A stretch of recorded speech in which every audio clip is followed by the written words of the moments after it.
What do most Fortune 500 executives have in common? They learned important lessons on the fields and courts of their high school and collegiate sports teams. This is true for both men and women.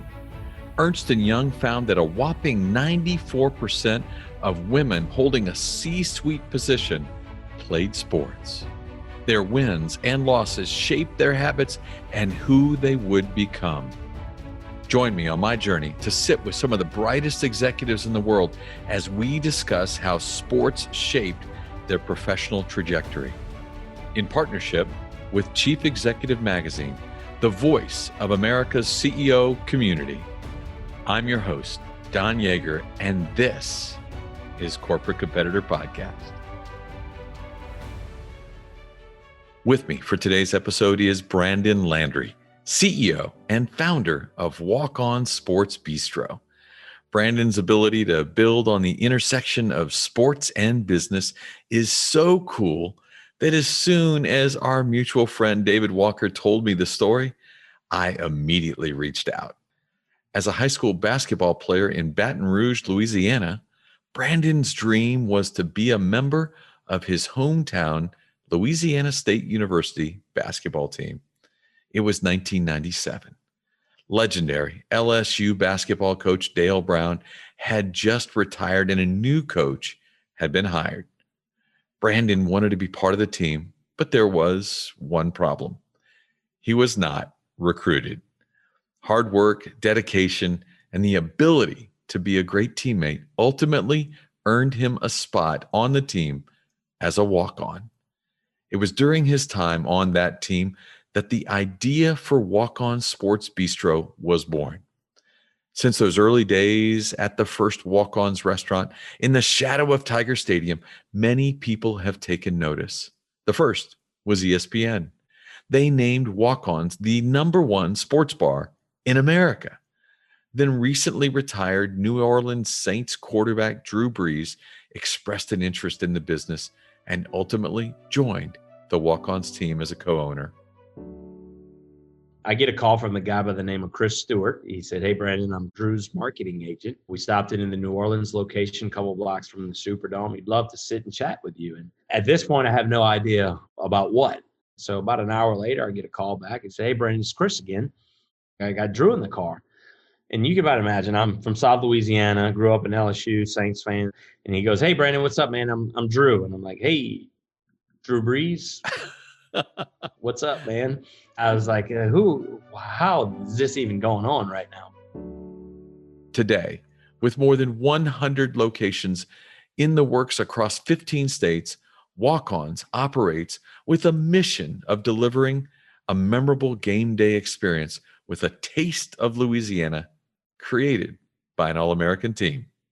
And the best part, the culture is based on his walk-on mentality. Brandon, thanks for joining us. Thanks for having me, Don. I appreciate it, man. Looking forward to it. You know, when I read and studied your history, your bio, I know you grew up in Baton Rouge, 4 older siblings, and you took a love to basketball, and you ended up actually dominating in high school. You're Defensive Player of the Year, 14 points a game, and you played for the school's winningest coach, Glenn Rando. Is there a moment on or off the court that sticks with you from that period? Well, first of all, let me clarify. Dominating is a very strong word that you said that I dominated in high school. So hey, I read the numbers and it looked like you were the player. I played good defense, so we'll go there. But no, man, it's one of those things, you hear these stories all the time. I went out for my freshman team and I got cut. I went back every day that year that I got cut, and I played at the local park every day, just trying to get better. Came back my sophomore year and made the team. Michael Jordan tells an almost similar story. So there's basically that connection between the two of you. Yeah, I guess so. If we had one connection, that would be it. Our careers didn't quite turn out the same way. But it's interesting because you mentioned earlier when you were downplaying your skill set that you were a pretty good defensive player and obviously named Defensive Player of the Year. Defense is so much about desire. Where does that come from for you?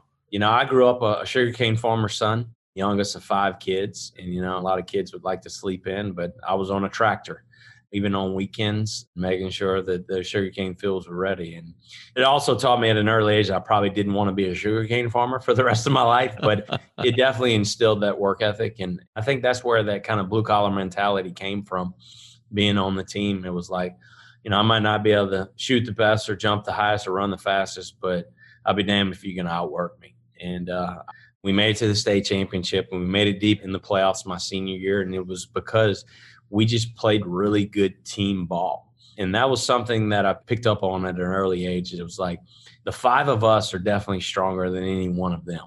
That's what I've carried over into my business philosophy to this day. And I love the game so much. I just love being a part of the team. And I knew I could go to a smaller school and probably get some time. And even if I had to walk on to a smaller unit, it would have worked. But I loved LSU. And of course, growing up here, and Coach Brown, the legendary coach, which we all know all too well, it just retired.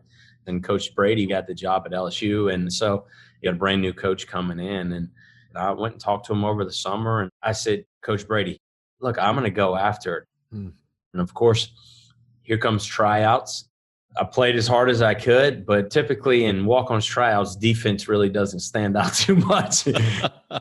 So I got cut. I got cut there as well. I'd kind of sat there and was like, maybe my basketball career is over. Late November, early December, my roommate in college at the time, and one of my best buds was a manager. And he said, hey, man, a couple guys quit last night. Coach Brady wants to know if you want to come back and practice with the team. We don't have enough to scrimmage with. I said, okay. What time? He said, 6:30 tomorrow morning. I said, I'll be there at 5:30. And 4.5 years later, I was finishing a 4-year letterman at LSU. That is just so awesome. But choosing that route, bigger school, less opportunity, there's a little risk in that, right? Yep. The joke now is, I think I played 7 minutes my senior year. For anybody that knows anything about basketball, there's 40 minutes in every darn game. I got discouraged because there were starters going to coach said, Brandon needs to play. It just wasn't in the cards for me. And so it built a lot of character, but I just wanted my foot in the door when I was 18 years old, and I had to do the rest. Once I got in there, I knew that I could play in SEC games. It didn't work out that way, but I knew internally that I had achieved what I needed to do, and every one of my peers realized that as well. There are so many incredible business lessons in that description of your journey. Is there some part of that piece of your life, that journey, that instructs the way you conduct yourself and your team today? 100%. I'm only going to get in whether we're up 30 or down 30.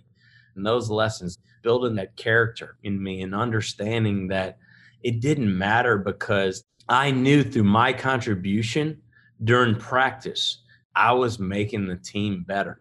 I'd accepted my role, but I think that's a big part of it. You have to accept your role at some point. Wow. We carry those over in our business philosophy today. It doesn't matter if you're the general manager or you're the dishwasher. You're a part of the team, and you're making the team better. That's an important part, right? There's so many people who get hired into one role, or they come in under one expectation, but their immediate sense is, how do I get to next? They're more fixated on next than being good in the role they have. Yeah, you're right. Sports and business, there's so many things that just work together. And it's the reason for my success. All those lessons that I learned being a walk-on, getting up at 5 a.m. and running till we threw up, all those things that just instilled so much in me that made me a lot better businessman, a lot better leader. By the way, the small school starter doesn't sound like a good restaurant chain. Yeah, starters. That's not so fun. Yeah. Starters is not as much fun. So as a walk-on, you show up for practice every day, you suffer the same injuries, and you have to do all of this with a smile on your face, without complaint. To me, it's the ultimate indicator of a great teammate. Is there advice you would give to us about how to become a great teammate? For me, I had to come to the conclusion that I wasn't going to get cheered for when the game was on the line. I knew, even at a young age like that, that I was making the team better. The fans might not know that. The reporters aren't going to know that. But I knew, and my teammates knew that.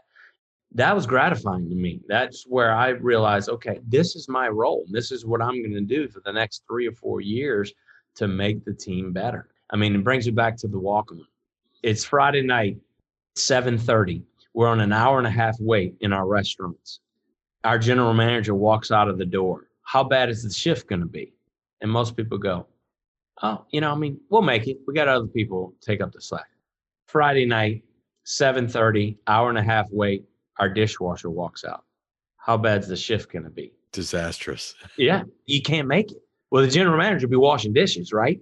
When you think about it that way, if one of the starters gets hurt or something like that during the game, then somebody's going to take up their slack. But think about what goes into the scout team and the preparation and everything that's getting that team ready to play.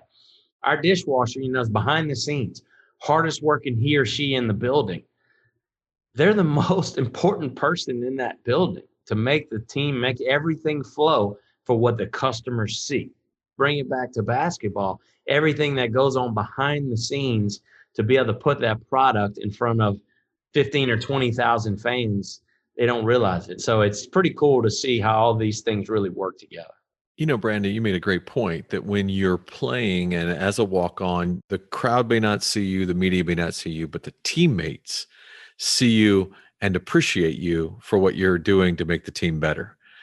How do you, as a teammate today, celebrate those who are making the team better? Recognition is part of our culture.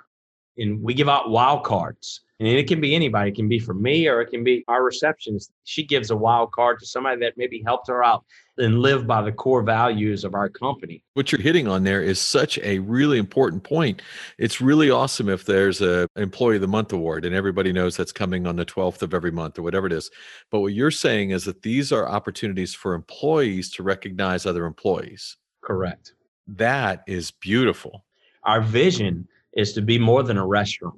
We inspire a lifestyle that really celebrates the underdog mindset in all of us. Understanding where we came from, that we can never let go of it. This is the reason why we've had some success and been able to grow is because of the acknowledgement of our teammates. Whereas Coach Brown, I missed him by a year. And my founding partner, Jack Warner, actually, he was a year older. And so he got a year with Coach Brown. Jack's freshman year was that huge recruiting class of Lester Earl and Deuce Ford, all these guys. It was all the 5-stars. And Jack told me they walked in their very first meeting. Coach Brown said, Lester, stand up. Looked at everybody in the room and said, everybody know who this is? And they go, yeah, of course. He goes, yeah, he's the number one recruit in the nation. His name's Lester Earl, and went through his stats and things like this. And he goes, Jack Warner, you stand up. You guys know who this is? Everybody went, no, sir. He goes, he's Jack Warner. He's a walk-on this team. He's a part of this team. Lester and Jack are both a part of this team. If I see any of you treating Jack different than Lester, he goes, I'll take your scholarship and I'll give it to him. We're all a part of this team. Wow.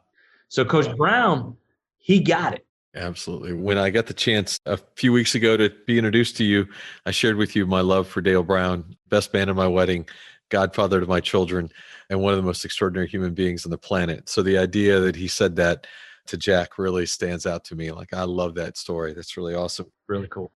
You mentioned Jack, and we talked about the underdog story, right? You guys are the ultimate underdog story. You guys actually drew up a business proposal for an idea of a really cool sports bar, and you submitted it as a class project, right? Tell me what happened to that class project.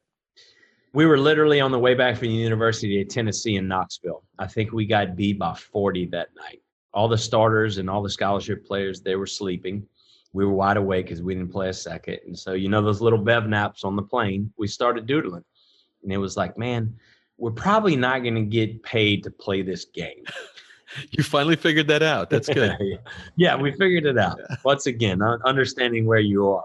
So we started doodling on a bev nap and said, man, we can do a really cool spot in Baton Rouge next to LSU. And look, we're 19 and 20 years old at the time, just two young knuckleheads, just had an idea.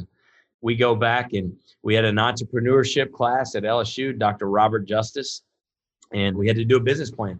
So we did the walk-ons business plan then, and it wasn't necessarily the idea, but we needed some help with the business plan, and so we got a C on the project.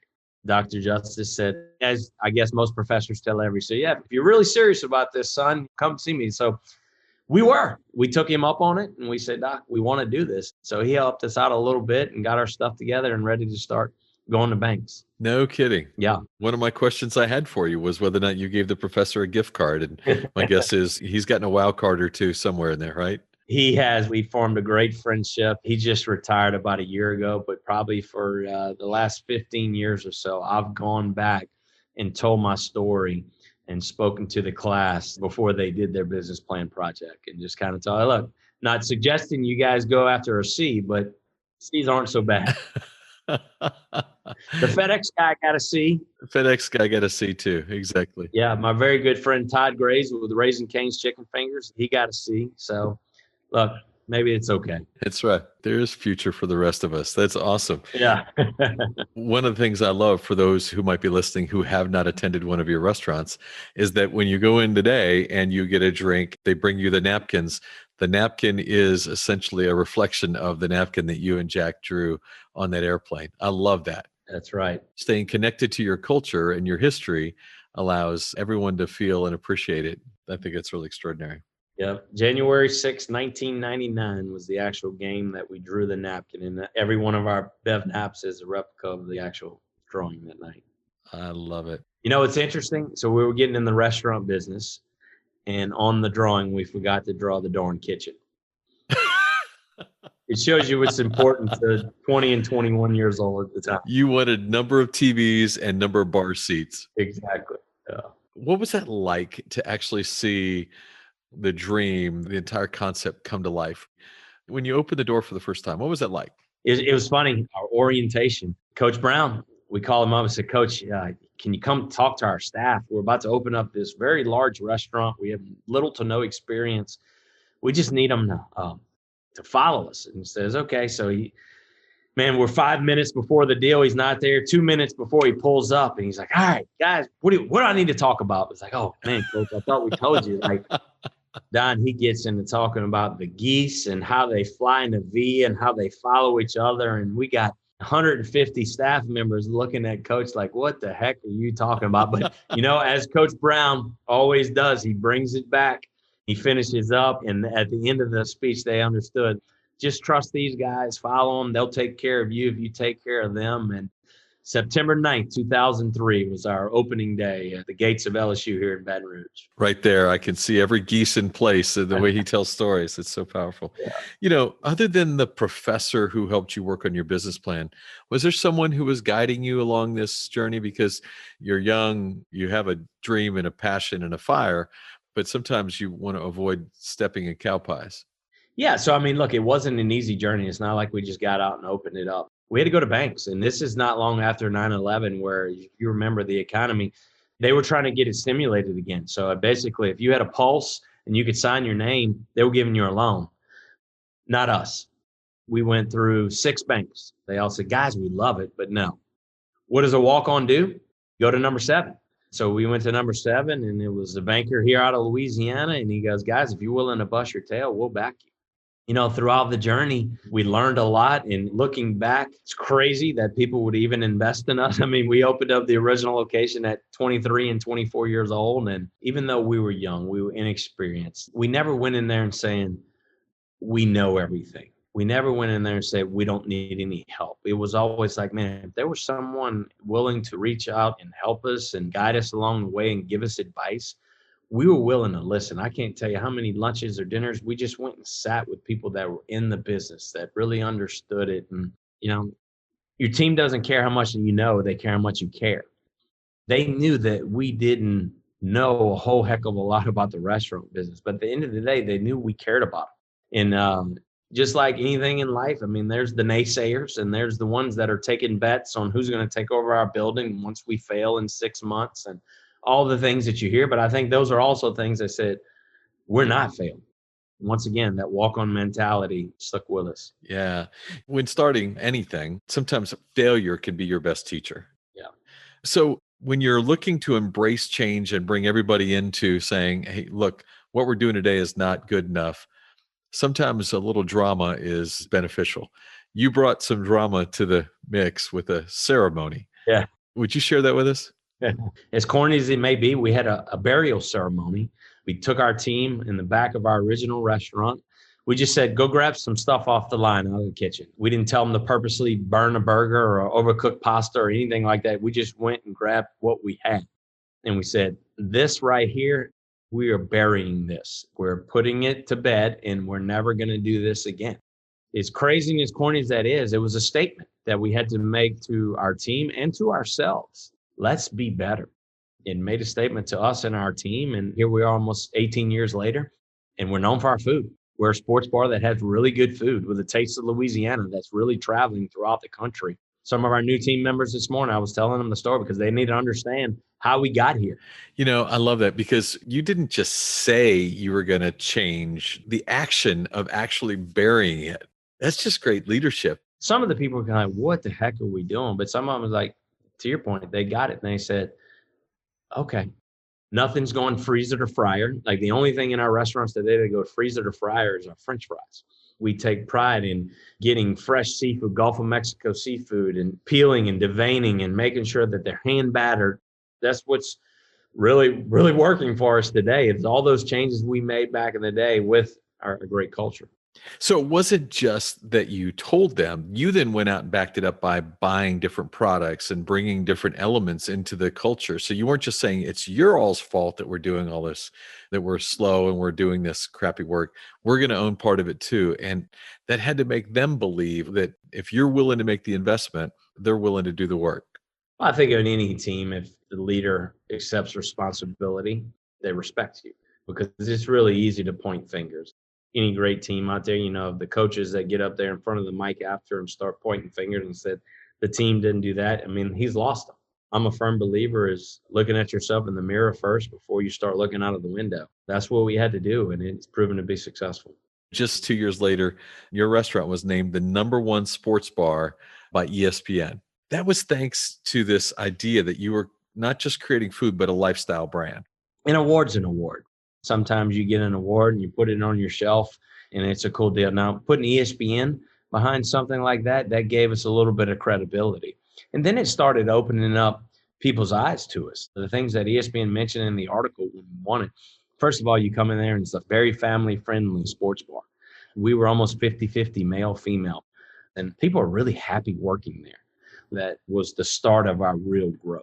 I had the chance to go to the opening of your restaurant in Tallahassee with my family, and incredible, unbelievable experience. Made me want to reach out to you. Now, I have to tell you, my kids actually have asked to go multiple times since then, so we've been back. Awesome. One of the things we love is that you begin every shift with what they call a rumble. It's where everybody taps the table, just like you would in a huddle if you were in a sports team. Yep. So that's awesome that you're building that kind of culture.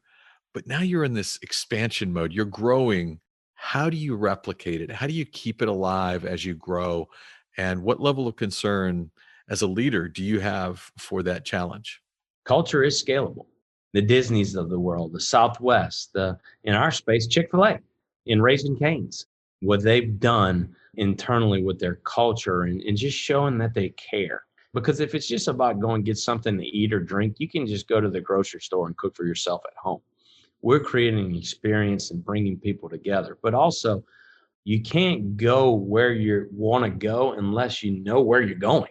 And that's why we have to have a vision. And as CEO of the company and the founder, my number one goal is to make sure that our vision is crystal clear to not just people that work here in our office.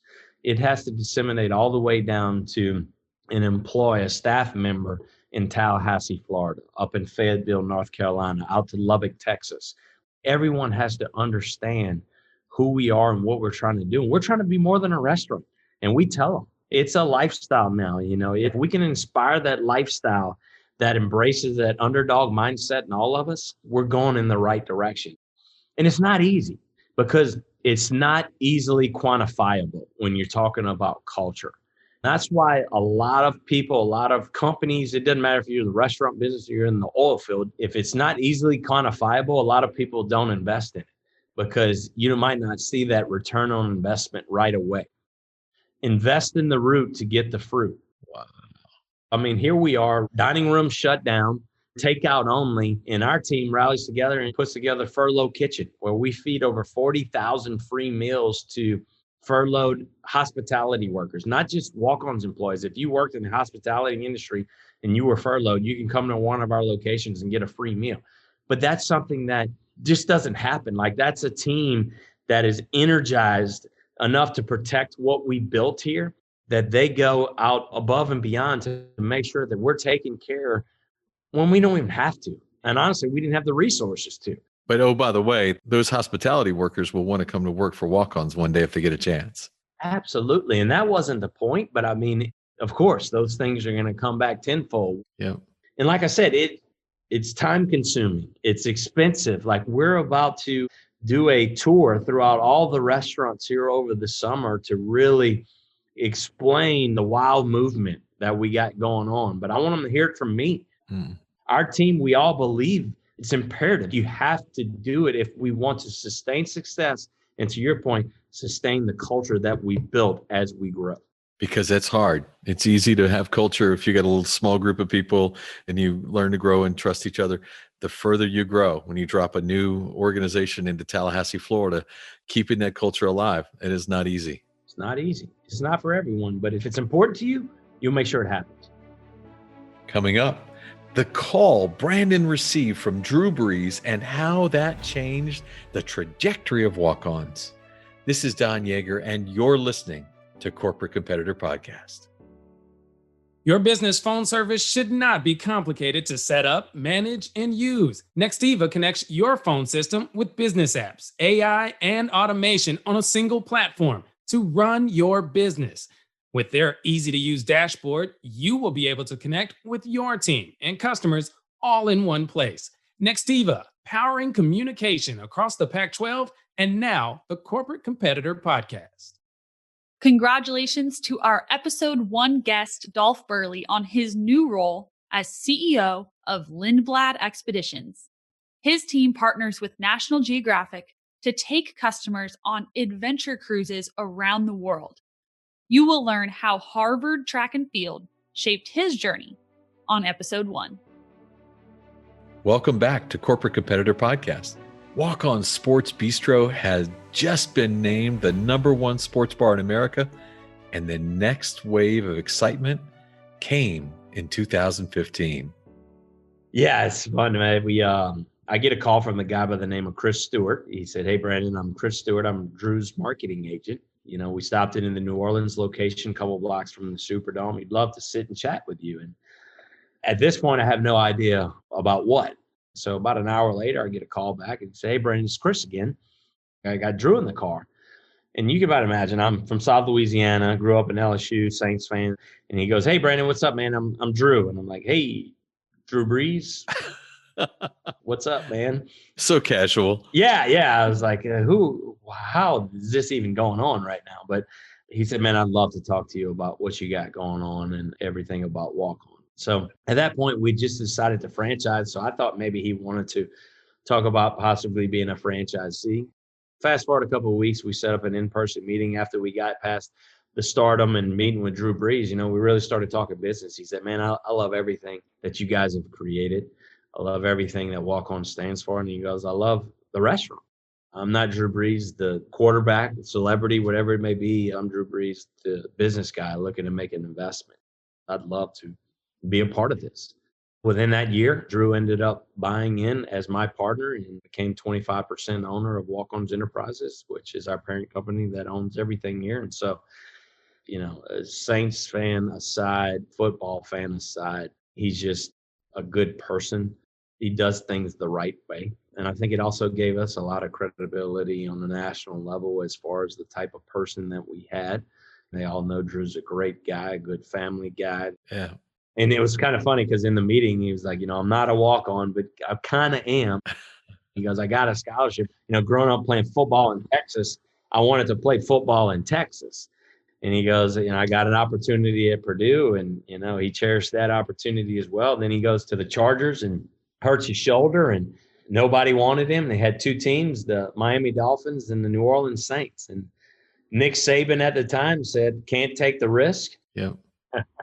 And we talk about that all the time. How much would the NFL and the college world have been different over the last 15 years if they would have kept Drew Brees. First of all, Tuscaloosa probably wouldn't have Nick Saban right now because he'd have had Drew Brees in Miami. That's right. The landscape of both NFL and NCAA would be completely different if they would have kept him there. But, the rest is he comes to New Orleans and Hurricane Katrina happens. He's got a lot of work to do, and he becomes the poster child of the state, really. Yes, he does. Just been a great partner. Like I said, football aside, just a great human being. Yeah.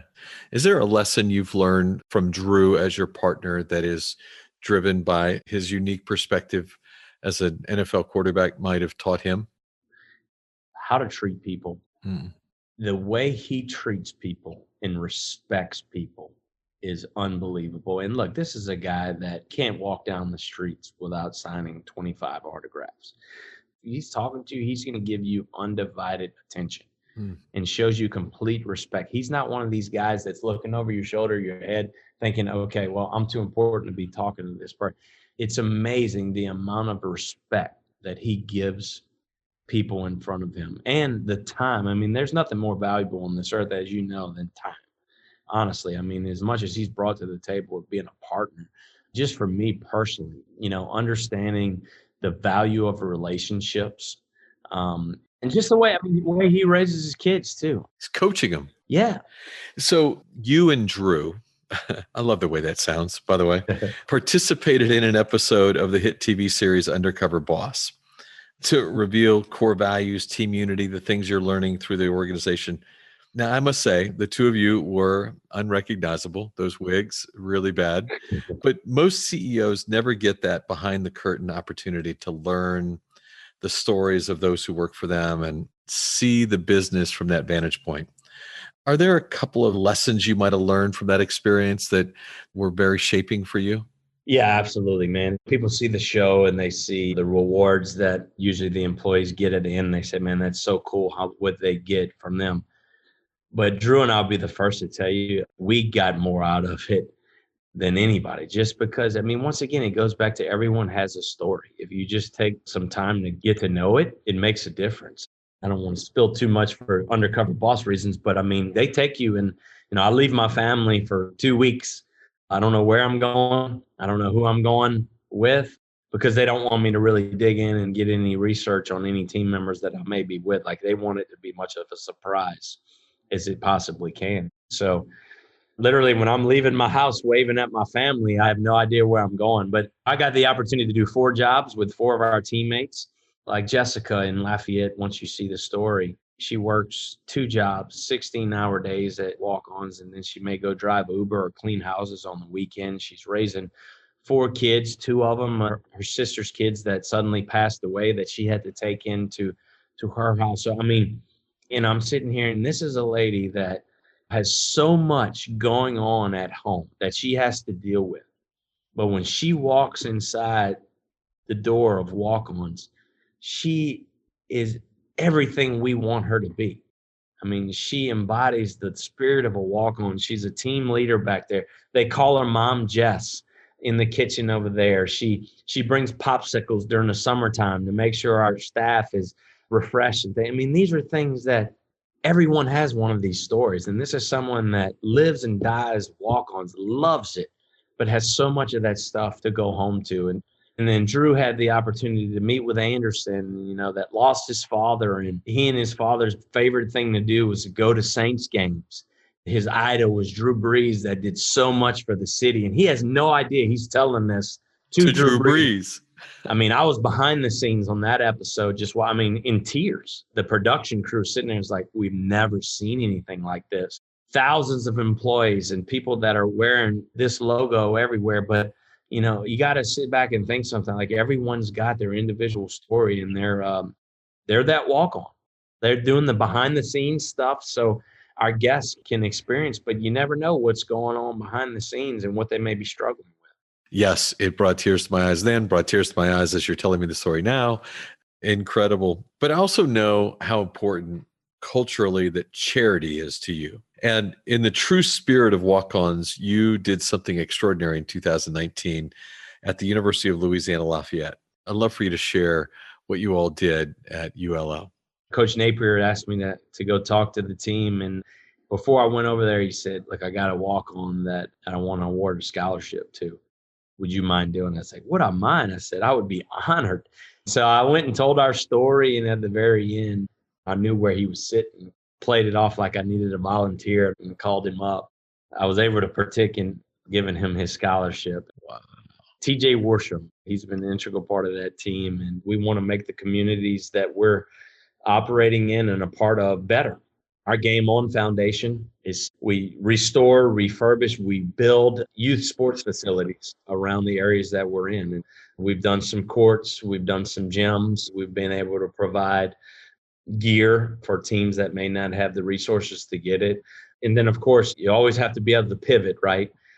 2020 was interesting in way too many ways, with the pandemic. And then here in South Louisiana, we got hit by 2 huge hurricanes. Correct. Our Game On Foundation actually pivoted and became a relief kitchen, and we started providing meals for areas of the state that didn't have running water or electricity or anything like that. We went out in our parking lot and just started feeding as many people as we possibly could. But if our vision is crystal clear that it's more than a restaurant, then it's more than just the P&L. It's not just Brandon, it's our team now. They come to me and said, we have an opportunity to really go help out here. I said, let's go. And that's what's really cool. When you build something strong enough that your team fights for, you have something. They're bringing it to you, and that's really strong. That's when the roots are now bearing the fruit. Yeah. The way we look at things is that if we show we care, just like my dad did back in the day, that our teammates understand that. And guess what? They care for the guest. And if the guests understand that, guess what? They come back. And so at the end of the day, yeah, everybody's in business to make money, right? But if you do it the right way, the results will come. Just show that you care. They don't care how much you know. They don't care what you think the P&L. If you show that you care, things will work out. Yeah. It becomes really simple. And I think it goes back to our days of being a walk-on. It kind of takes a life of its own. Like we said, we're building that lifestyle that inspires the underdog mindset in all of us. If we're crystal clear on that every day, we're going to keep building the right teams and people are going to keep fighting for what we built. Wow.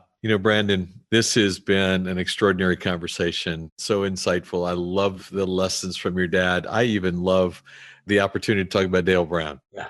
But most importantly, I'm just grateful to you for taking time to be a corporate competitor with us. Thank you for having me. I appreciate it. I love telling our story. On the back of our napkins, we have our floor plan on one side. On the back side, it says, cheers to you and your dreams. Put your dream here. We have an empty space. I can't tell you how many emails, pictures that we've gotten from people to say, you've inspired me to do this. If we can impact people or communities in any level, I think we're doing the right. Like I said, it's more than burgers and beers, more than eating and drinking something. It's a lot larger than that now. It is absolutely that. Brandon Landry, I appreciate you, buddy.